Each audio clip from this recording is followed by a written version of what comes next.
fixação dos caracteres que devem nortear a vida virtuosa do ser humano. Vida virtuosa, que vem de virtude, de qualidade. É isso que nós temos que pautar. E nós, que às vezes temos tanta inteligência para algumas coisas, tanta dificuldade de compreender isso. Quantos espíritos recebemos em nossa casa, em nossas reuniões, dotados de uma inteligência fantástica, de arquitetar planos miraculosos, de perseguição a determinadas criaturas, até mesmo instituições, mas não consegue entender, quando falamos de amor, da transformação, de uma vida exuberante, a qual Jesus se referia tantas vezes. Chegam mesmo a blasfemar contra Deus, contra Jesus, se acham imunes completamente da intervenção de justiça em suas vidas. Então esses, durante algum tempo, sofrerão as agruras, os efeitos de um comportamento nefasto, porque quando nós escolhemos um lado, necessariamente nós damos as costas para o outro. Quando escolhemos as trevas, o mal, nós estamos dando as costas para a luz. Mas a recíproca é verdadeira. Quando eu me volto para a luz, as trevas ficam para trás. Então nós espíritas não podemos mais ter um comportamento considerado imoral. Quando nós nos utilizamos desse termo,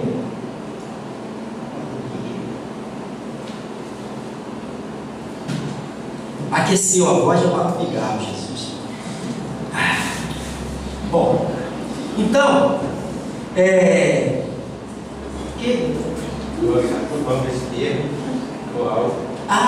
está dentro do tá bom. Quando nós falamos de imoralidade, geralmente, quase 100%, nós associamos a sexualidade. Também o é, mas não é só isso. Quando você conspira contra um irmão, você está sendo imoral, segundo o preceito cristão. Quando você não tem paciência com alguém, quando você é grosseiro com alguém, você está sendo imoral. Porque a moral preceitua a caridade, a tolerância, a paciência. Sempre que fugimos a isso, nós estamos sendo imorais. Então vamos aprender isso. Imoralidade não está falando só sobre sexualidade. Quando nós não respeitamos as relações de amizade, estamos sendo imorais. Quando eu não utilizo o meu conhecimento para esclarecer, para levar luz, estou sendo imoral. Então as duas coisas se fundem, ou deverão se fundir um dia. Por que nos parece, aliás, nos parece, não é fato, confirmado pela espiritualidade, que nós já avançamos consideravelmente no campo do conhecimento, do intelecto, já desenvolvemos bastante a nossa inteligência, segundo aquilo que é possível neste mundo da Terra. Mas no campo da moralidade, nós estamos no mundo primitivo. Nós estamos lá na época da pedra ainda, querendo impor as nossas coisas pela força, pela agressividade. Vemos nações inteiras sendo conduzidas por esse processo, impondo sobre a outra nação o seu poder de fogo. Nós comentamos certa feita no grupo a posição de determinadas nações, que uns chegam a afirmar que determinada nação associada a outra é o pêndulo do equilíbrio no mundo. Ou seja, se nós tirarmos essas nações de cena, o mundo viraria um caos. Alguns afirmam, será? temos visto são as intervenções por conveniência. Aonde há conveniência de um país sobre o outro, ele vai lá e intervém. Mas aonde não há conveniência, fecha-se os olhos, tapa-se os ouvidos, não se fala nada. É aquela situação dos macaquinhos, né? Não vê, não ouve, não fala. Não tem interesse. Então não é bem assim como a mídia quer que a gente acredite. Nós temos que nos alforriar, nos libertar dessa acomodação fatídica que está nos conduzindo para um processo muito difícil. Nós precisamos nos investir da autoridade que temos para decidir por nós e não ficar por osmose, nesse contato com aquelas coisas. A gente acaba se deixando levar pelos modismos dos dias de hoje. A gente não tem autoridade de dizer não. Eu não quero isso para mim. Isso não me faz bem. Não. Eu tenho medo de dizer não a essas coisas. E acabo me corrompendo. Por quê? Porque até quando eu vou abaixar a minha cabeça para a violência, para a hipocrisia? E a hipocrisia está instalada em todos os meios sociais, em todos os segmentos sociais, na religião, na área financeira, na área política, tudo. A hipocrisia está instalada em nossos lares. Nós conversamos com um irmão de sangue, no nosso lar. Tudo bem, está tudo bem, mas ele está desejando um cacete nele. Isso é hipocrisia. E a hipocrisia que mais Jesus condenou foi a comportamental. Você falar uma coisa e agir diferente. Isso está disseminado na sociedade mundial. Não é um privilégio, entre aspas, do Brasil. Todos nós que estamos aqui, nós estamos em luta para fazer valer isso que estou falando. Para fazer lá fora o que eu faço aqui. Para ser lá fora o que eu sou aqui. Esse é o grande desafio. E mais do que tudo isso, é ter que fazer esse desafio sendo espírita. Aí é muito mais difícil. Porque o espírita, vivemos num país laico, onde todas as manifestações religiosas são permitidas. Ainda agora, semana passada, vimos um movimento no centro do Rio de Janeiro, comemorando o Dia da Tolerância Religiosa. Estavam lá representantes, eu não vi espírita, provavelmente sim. Tão bonito, tão lindo de se ver, mas sair dali, no dia a dia, nos pormenores das relações sociais, não é assim que funciona. Os espíritas são massacrados, escrachados, como dizem os jovens, esculachados. Eu tenho dito sobre isso aqui. Aliás, vocês que vêm aqui, que enfrentam essa situação junto aos seus vizinhos, junto aos seus familiares, e ainda assim permanecem aqui, vocês são abençoados. Nós temos que tirar o chapéu para vocês. Porque a gente não teme os ignorantes, aqueles que desconhecem. Porque apesar de ter inteligência, ainda não tem conhecimento sobre aquilo que está falando. Apenas estão reproduzindo aquilo que ouvem. Aquilo ali é assim, é coisa do demônio. Me falaram que é coisa do demônio, é coisa do demônio. Eu não gosto de quiabo. Mas tu já provou quiabo? Não, como é que você diz que não gosta? Porque todo mundo diz que é ruim, aquela baba. Fica 3, 4 dias sem comer. Aí vem aqui. ensopado de quiabo. Eu vou ser até generoso, uma galinhazinha, né? Aquela galinha bem babada. Ai, Jesus! Você vai comer, vai lá, Deus. Aí você passa a gostar do quiabo. O espiritismo é assim. É esse quiabo babento que muita gente condena, mas que nunca provou.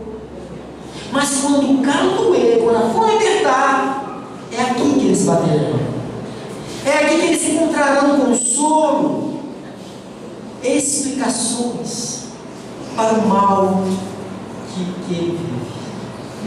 Então nós temos que nos adestrar, nos habilitar para fazer não só a defesa da nossa opção, mas fazer a defesa da doutrina, que está sendo esculachada por essas igrejas, meus irmãos.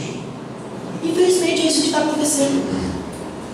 E pastores, pastoras, companheiros que conhecem isso aqui, que estudam, que leem muito mais do que alguns que aqui se fazem presente.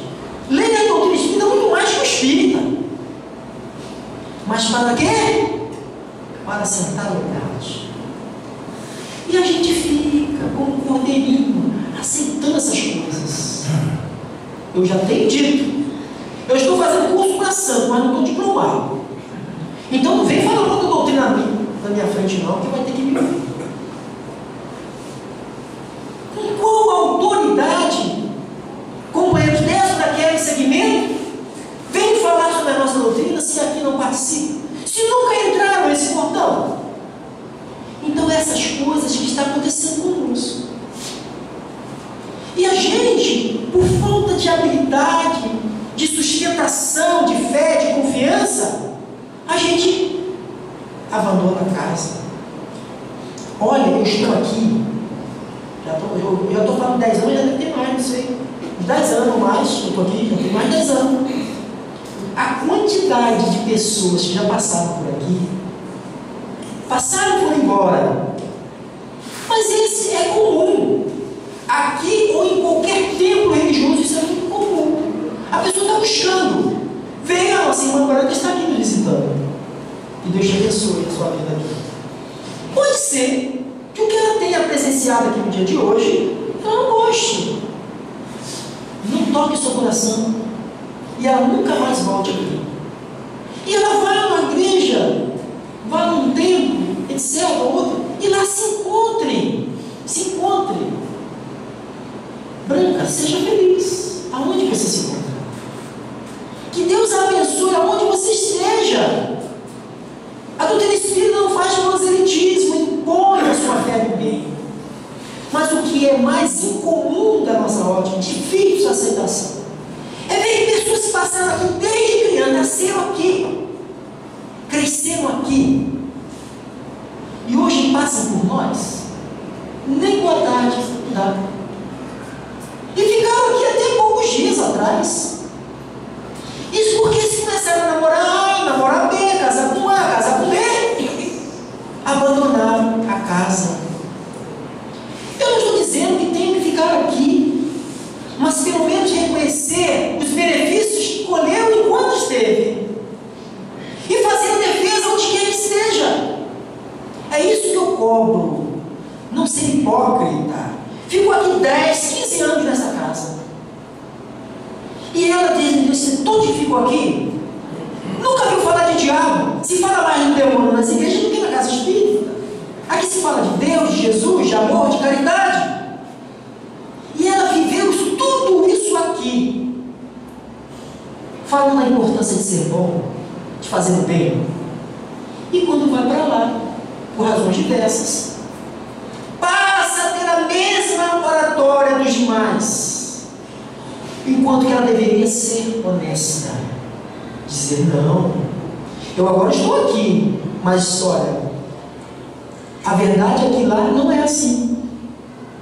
Lá não se fala disso, lá se prega isso, mas não, calam-se. Então isso nos incomoda extremamente, porque foram hipócritas enquanto ficaram aqui, provavelmente. Então nós temos, nós os espíritas que estamos aqui, vencendo e aturando aí fora. Nós temos que valer a pena isso, gente. O esforço que eu estou fazendo é estar aqui. A moral que nós estamos aprendendo aqui é de Jesus. Então nós não podemos sair daqui e ficar achincalhando as pessoas, as doutrinas das outras pessoas. Nós temos que ser diferentes dos demais cristãos. Não é ser melhor, não. Nós estamos longe disso. Mas nós temos que ser diferentes. A proposta da doutrina espírita é reviver Jesus. E reviver Jesus é enfrentar tudo isso. É o ônus, é o peso que a gente assume ao se declarar um fiel cristão. Ser um fiel cristão não é igreja para cantar louvor, não é dízimo, não é se associar à casa. Nós precisamos de tudo isso, evidentemente, porque dinheiro não se materializa nas reuniões mediúnicas. Dinheiro não cai do céu. Vamos fazer aqui uma reunião com os seguinte, vamos orar aqui, e a fumaça vai fazer, o dinheiro vai cair e nós vamos pagar as contas. Não vamos ser hipócritas. É evidente que não. Mas nós não podemos ter essa relação promíscua com Deus.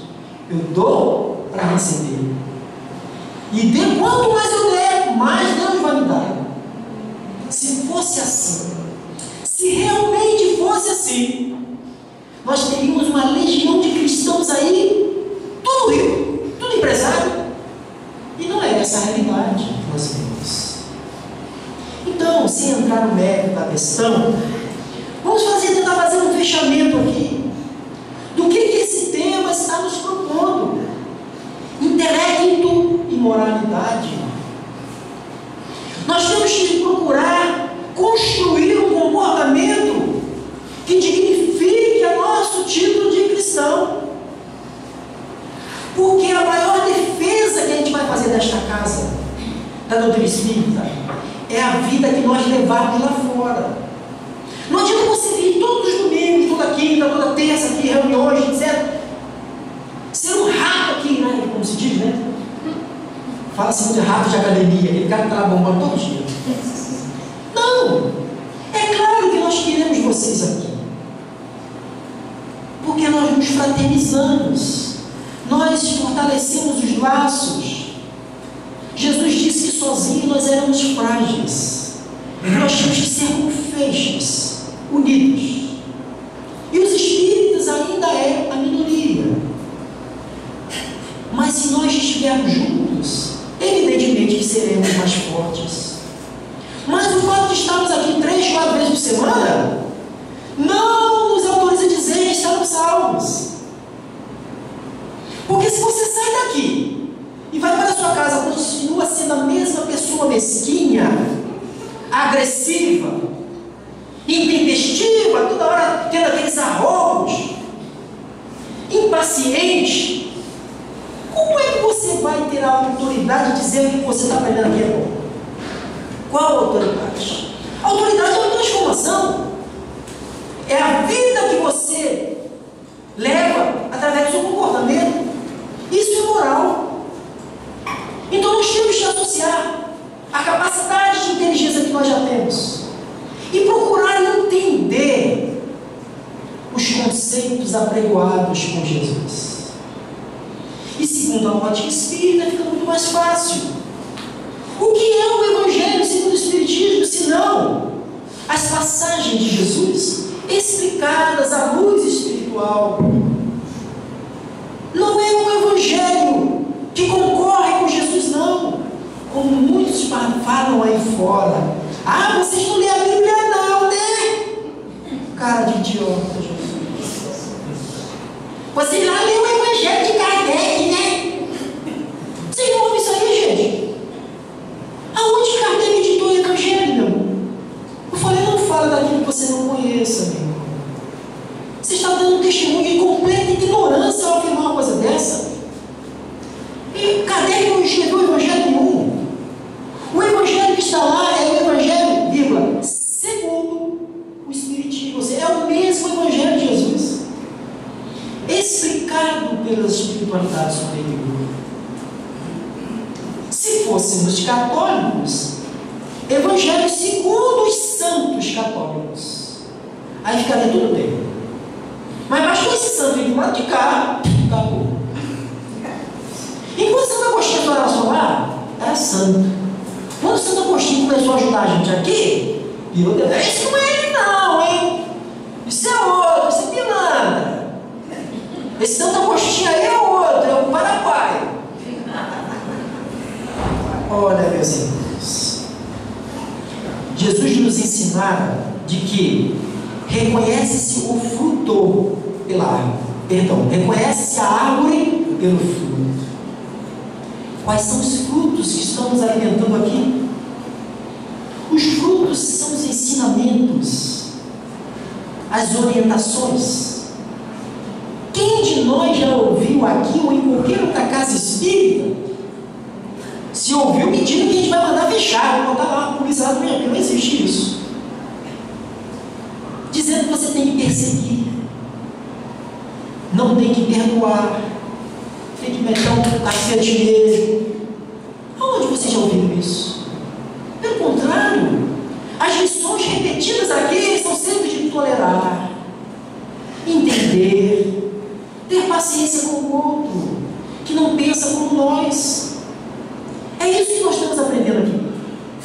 Agora, nós estamos colocando em prática? Essa é a grande questão. Quais são as dificuldades que eu enfrento para colocar isso em prática? Quais são? Cada um tem as suas dificuldades. Nós não temos um curso de um tempo determinado para a gente sair com um diplomazinho. Eu agora sou um anjo. Olha aqui, eu fiz um curso lá de Nazaré. Fui diplomado, viu? Ajudei, varri salão, fiz comida. Fui diplomado, passei no teste. Eu agora sou anjo. Isso não existe. A angelitude é conquista diária. E não aqui, lá fora. Aqui a gente vem recolher informações. Aqui a gente vem recolher estímulo, fraternidade, coragem, fé, confiança para enfrentar lá fora. Então, se a gente deixa de arregimentar, de reunir essas condições para enfrentar lá fora, a gente está aqui, ó, igual aquele soldadinho no quartel. Não sai do lugar. Fica só baixando ali no lugar. No nosso caso, né? A mesma cadeira. E há pessoas que passam tanto tempo sentadas na mesma cadeira que se inadvertidamente nós trocarmos a cadeira, ele sentirá a diferença. Sabe por quê? Porque a cadeira já tem um molde anatômico dele.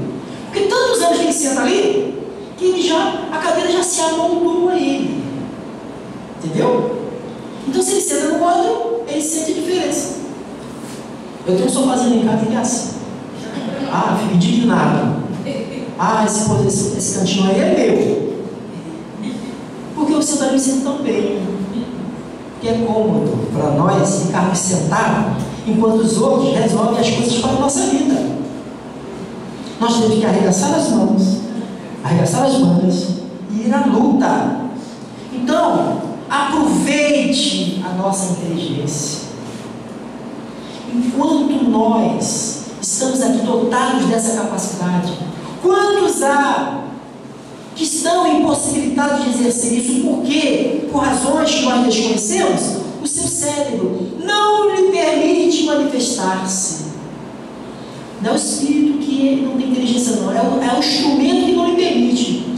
Dá esse negócio que ela tocou aqui, a guitarra, para ela sem corda. Vê se ela vai conseguir tocar. Entendeu? Então, nós temos todas as cordas para a gente usar desse instrumento maravilhoso chamado cérebro. Então, vamos fazer valer esta massa cinzenta que temos aqui. E vamos fazer coisas boas. Vamos dar sugestões boas. E que assim possa ser em nome de Jesus. Muito obrigado.